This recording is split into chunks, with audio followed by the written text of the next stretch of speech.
નમસ્કાર, YNN ન્યૂઝમાં આપનું સ્વાગત છે। સમાચારમાં વાત કરીએ તો પ્રતાપનગર હેડક્વાર્ટર ખાતે પોલીસ આજરોજ 79 સ્વતંત્ર દિન નિમિત્તે કમિશનર નરસિંહા કુમારના હસ્તે ધ્વજવંદન કરવામાં આવ્યું, જેમાં મોટી સંખ્યામાં અધિકારીઓ ઉપસ્થિત રહ્યા હતા અને સાથે 33 પોલીસ અધિકારીઓને સન્માનિત કરવામાં આવ્યા હતા।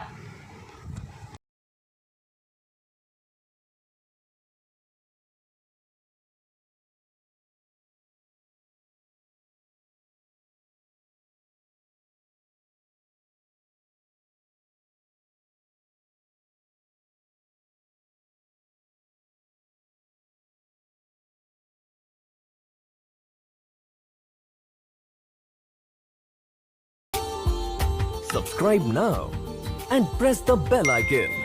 Never miss an update.